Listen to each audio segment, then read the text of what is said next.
You have a million thoughts a day, but you don't even notice them. You just believe them. We swim through our thoughts like a fish swims through water. We don't even notice that the way we think colors our view of the world. Or sometimes we do notice, right? Sometimes we notice thoughts we don't like, and then we don't know what to do with them. Sometimes you fight them or you struggle against them. But, if, for example, you think, oh, I'm such an idiot, and then you tell yourself, no, I'm the smartest person in the world. That doesn't necessarily feel any better. So sometimes you get stuck in an endless loop of overthinking, obsessively struggling against a thought, or obsessively worrying about something. But that's not any better because struggle steals your attention and your energy. Our thoughts are like glasses. They are the lens through which we see the world. If you think the world is a terrible, mean place, that's what you'll see.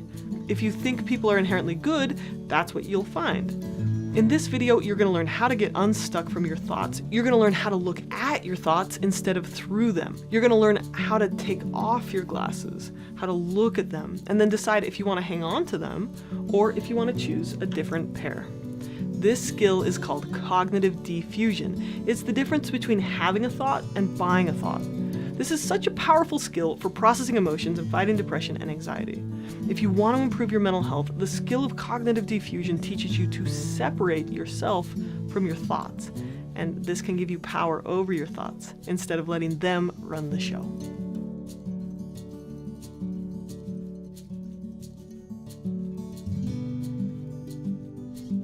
Do you know at least 3 people? If so, then the odds are good that you know someone who experiences mental illness. But if you're like most people, you may feel anxious and uncertain about how to help.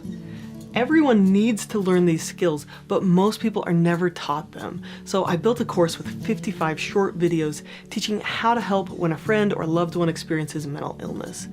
In this course, you'll learn how to build a relationship of influence, how to set healthy boundaries, what to say and what not to say. And in addition to these personal skills, you'll also learn how to help them access resources that you might not even know about, and what to do if they won't get help or if they don't want to talk about it. You really can learn how to help when someone you cares about struggles with mental health. If you'd like to learn more, click the link in the description, and you can get started today. So first, to understand cognitive diffusion, we need to understand what is cognitive fusion. Your brain is a word machine. It says stuff and it thinks stuff all the time. When you look through the lens of your thoughts, this is called cognitive fusion. It's the problem of being stuck to your thoughts.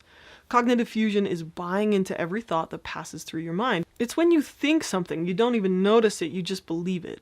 In this episode, we're going to talk about recognizing all of our thoughts and separating ourselves from them, and then selectively choosing which thoughts or beliefs you want to act on or buy, as we say, instead of letting random subconscious thoughts dictate your mood, your choices, and your ultimate happiness. So let me start with a story to illustrate cognitive fusion and cognitive diffusion. So once I was working with a young man who had a lot of social anxiety. We'll call him Miguel. And he had a good group of friends, but every time he hung out with them, he would start to feel really anxious. And then when he was at a party, he would make some joke or say something, and then he would start to worry. He would think, oh, did I say the wrong thing? Did I hurt her feelings? Or if, for example, one group of friends split off into the pool and another invited him to the game room, he would panic a little bit, feeling like terrified because he didn't know which group to go with. And then he'd start thinking, oh my gosh, I can't believe I'm getting anxious again. I'm such a loser. And then he'd think, oh, don't think that way. What's the matter with you? Don't feel anxious. Why do you always do this? And then he would just start going back and forth in his head, right? Fighting his negative thoughts and trying not to feel anxious. And if he couldn't get his anxious thoughts to go away, he'd feel uncomfortable and he'd leave the party early. Now, in this example, Miguel was fused with his thoughts in 2 ways.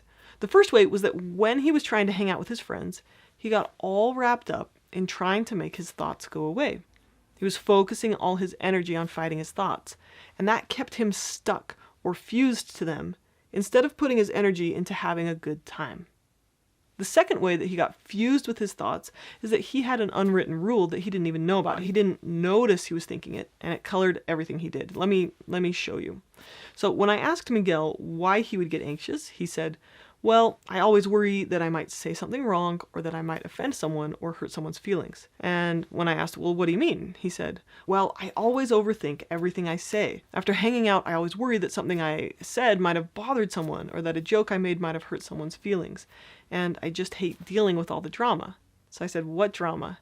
He said, well, if a couple of my friends invite me to do something with them, but they don't invite my other friend, and then my other friend invites me to do something that same night, how do I say no to the other friend without making them feel bad? So I asked a follow-up question. So I said, they aren't being dramatic, you're just worrying. And he's like, yeah. I said, well, what are you most afraid of? And he said that I might make someone feel bad by saying no. So at that point I realized what was going on, and I said, it sounds like you have a rule in your head that you're never allowed to make anyone feel bad. So he thought for a second. He said, I guess so. I never noticed that I had that rule, but now that you say that, I think you're right. And then he was able to tell me some examples. He said, once I had a girlfriend who I wanted to break up with, but I didn't for like a year because I didn't want to make her feel bad. And I was like, yes, that is a good example. And then he gave me another one. He said, if the food is terrible or it's cooked wrong at the restaurant and the waiter asks, how's the food? He always says, great, even if it's a lie. So this young man, Miguel, he didn't realize he was thinking this rule, right? I can never make anyone feel bad. And this rule that he didn't even know he had was making him really anxious. He had bought that thought. He had believed it without even noticing that he was thinking that way. So in Miguel's case, he was stuck to his thoughts. It was keeping him from being present with his friends.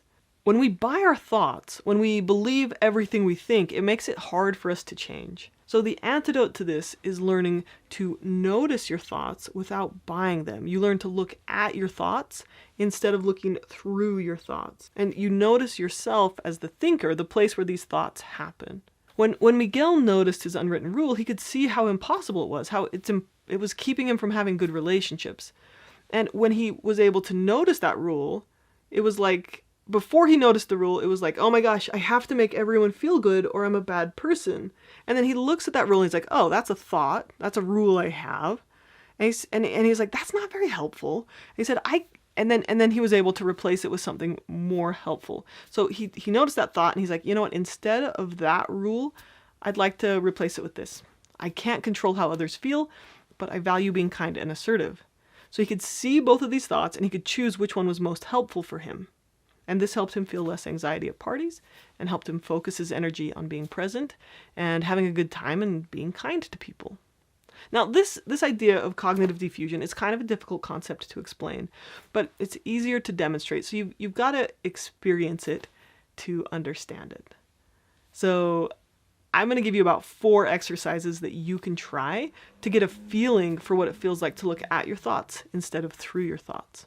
Now, this first activity is really easy to do with a negative thought about yourself, but I'm not going to do that on YouTube, partly because I don't want to trigger people here where they might not have been expecting that.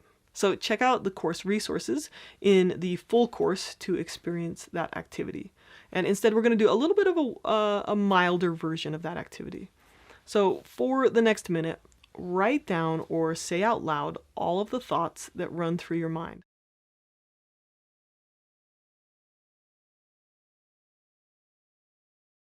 So, for example, you may be thinking, I don't get this, or I'm not thinking anything. And then you just notice like, oh, that's a thought too, right? And then I want you to take one of those thoughts and put the words in front of it. I'm having the thought that. And stay there for a bit. Can you notice the thought? Can you see it as the thought that you're having in this moment?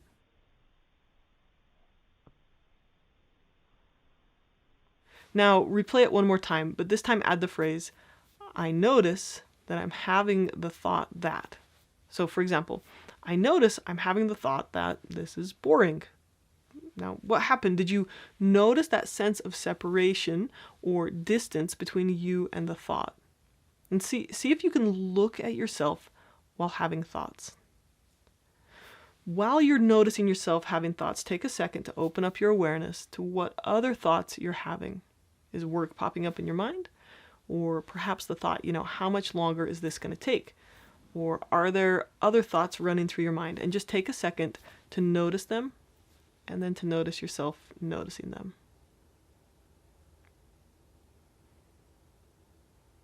You just practiced cognitive diffusion, looking at your thoughts instead of through your thoughts. You are a person that experiences thoughts and emotions. Thoughts and emotions are experiences that you are having. They aren't necessarily reality, they're just something that you're experiencing. You can have thoughts without buying them. Another great way to practice this is through the leaves on a stream exercise. Check out that meditation on my YouTube channel. Another helpful way to separate ourselves from thoughts is to name them, like literally. I've had clients who liked using the term, negative mind to describe the spiral of thoughts. Or for some people, they might say, oh, that's an intrusive thought, right? That's giving it a name. But it can also be helpful to give those thoughts an actual name, like Billy Bob. So for example, oh, there's Billy Bob popping up into my thoughts today. And that just means, there's those thoughts popping in, and you might be able to identify Billy Bob as kind of a negative character. So it might say things like, oh, you'll never be successful, right? So you say, oh, there's Billy Bob, or there's the bully thoughts coming in and telling me what to think. When we give our thoughts a name, we're basically saying like, oh, I am Emma, and this is a thought, essentially separating ourselves from our thoughts. So with Miguel, he might be able to look at his thoughts and say, oh, I'm having the thought that I'm awkward, but just because I think that doesn't mean it's true. And then Miguel could say something like, oh, hello, thought. Thank you, mind, for making that thought. But that thought, oh, I'm so awkward is not super helpful to me right now. So I'm going to go back to paying attention to listening to my friend. That's another one. That's another cognitive diffusion technique. It's called thanking your mind. So you just say, thank you, mind, for that thought. That's a thought. Just because I think it doesn't mean it's true, doesn't mean I have to act on it, doesn't mean I have to believe it. Okay, here's another fun ACT exercise. They have hundreds of these, by the way, right? These are all thanks to Stephen Hayes and Jason Luoma and Russ Harris and all the other great ACT developers out there, acceptance and commitment therapy. So here's another one, using singing and silly voices, right? So you take the thought that seems really strong, like, oh, I can't go to that party if I feel anxious. And then you start to use weird voices to say that thought out loud. I can't go to that party if I feel anxious. I can't go to that party if I feel anxious. I can't go to that party if I feel anxious. Okay, I'm terrible at accents, so I should not even try, right? I can't go to that party if I feel anxious. And the basic idea is that when you start to say a thought in a bunch of weird ways, it starts to feel like this weird thing, like this weird jumble of words, instead of feel like just, the water that you're swimming in. Same thing happens if you say a word over and over again. So if, for example, Miguel is like, oh my gosh, I'm so awkward, then he says the word awkward over and over and over again. Awkward, awkward, awkward, awkward, awkward. Say it with me! Awkward, awkward, awkward, awkward, awkward, awkward, awkward, awkward, awkward, awkward, awkward, awkward, awkward, awkward. And at some point, awkward all of a sudden turns into this weird jumble of sounds. That's a cognitive diffusion technique, right? This is just a word. Your brain is a word machine, and everything it makes up, some of it's true, some of it isn't. Some of it's helpful, some of it's not. It's just a thought. And when we separate ourselves from our thoughts, we can create choice for ourselves. Okay, another exercise that's often helpful is to symbolically put your thoughts onto an object to give them a tangible form. The easiest way to do this is to write it down on a piece of paper. Bruce Lee said, I have a system of ridding my mind of negative thoughts. I visualize myself writing them down on a piece of paper. Then I imagine myself crumpling up the paper, lighting it on fire, and burning it to a crisp. In residential treatment, I worked with a whole bunch of kids who found it helpful to make their thoughts concrete by putting them on an object. So I had one client who had really low self-esteem. And again, we were not forcing the kids to do this. They were choosing to engage in these activities to help themselves. And it wasn't about shame or like the Scarlet Letter or anything like that. So this young lady with low self-esteem, she decided to get a huge rock, like a 10-pound rock. And she wrote on it, I'm unlovable. And when she believed that thought, when she bought that thought, she would carry that rock around. And when she chose not to believe that thought, when she chose not to buy that thought, she would set that rock down. So she made a physical way to represent this idea of having a thought versus buying a thought. Like that rock might have still been in the room, and she might still have been noticing that rock, but just because she was noticing it didn't mean that she believed it. Lots of thoughts are going to pop up in your head throughout the day. Average people have intrusive thoughts all the time. We all might have inappropriate thoughts or negative thoughts or true thoughts or false thoughts. It's okay to have a thought. It doesn't say anything about you. Your brain is a word machine. But if you're going to buy a thought, if you're going to believe it and act on it, make that a conscious choice. One of the ways to do this is to just put it on an object, right? I've had clients who have chosen to carry rocks, sticks, and even horse poop in a bag as a way to represent themselves being fused with their thoughts. And when they're ready to notice them and separate from them, they would set these objects aside. When they no longer need that thought, they let go of an object. Sometimes they'll come back to it, but gradually just practicing, like labeling it and choosing it if they want to, that can help them kind of create that separation. Cognitive diffusion gives you the freedom to ask, does buying this thought make my life better? That's what ACT is all about. It's freeing us to live the life we value instead of getting sucked into thoughts. So you say, this is a thought. It's just a thought. I don't have to believe it. I don't have to act on it. I don't have to fight it. I can let it pass through. So the essential question is this thought helpful to me? Does it help me live my values? If the thought is helpful, you can buy it. You can believe it. You can hang on to it. You can act on it. And if it's not helpful, then you can notice it. You can just have it, but not buy it. It's just a thought. Thoughts pop up all the time, and not all of them are helpful. So, for example, fusion with thoughts says, I have to stop being anxious if I want to go to parties.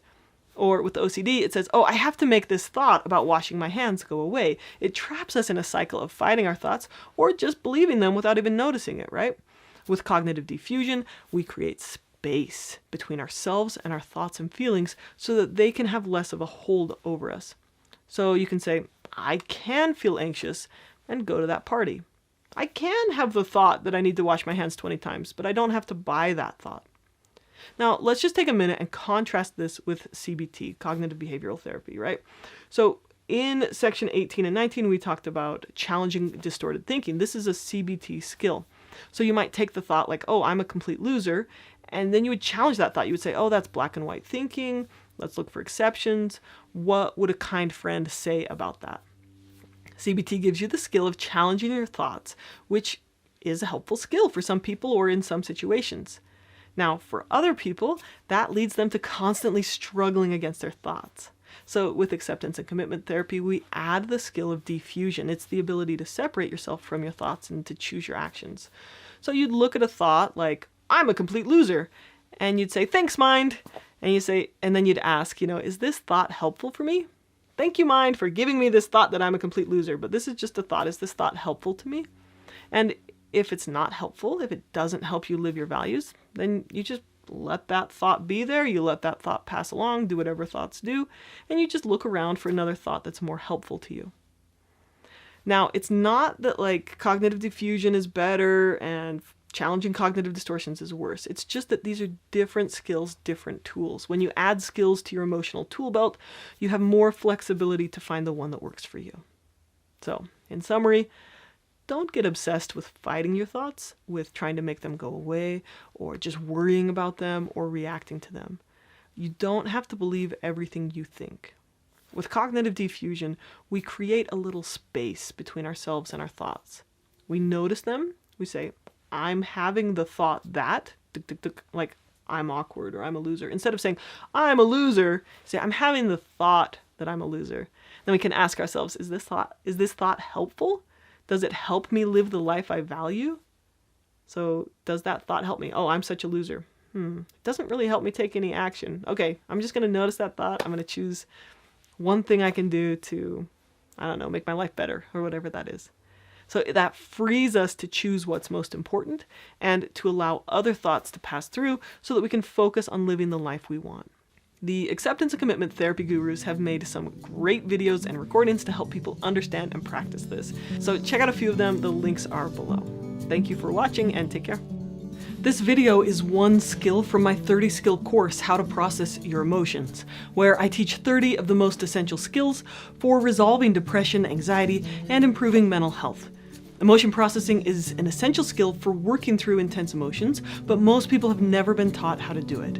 I'm putting every single main video lesson on YouTube for the world to access for free. You watching these videos, sharing them, contributing to my Patreon, and my sponsors make this possible. If you would like to access the entire course in one place, ad-free, with its workbook, exercises, downloads, extra videos, live Q&As, additional short readings, and links to extended resources, the link to buy the course is in the description below.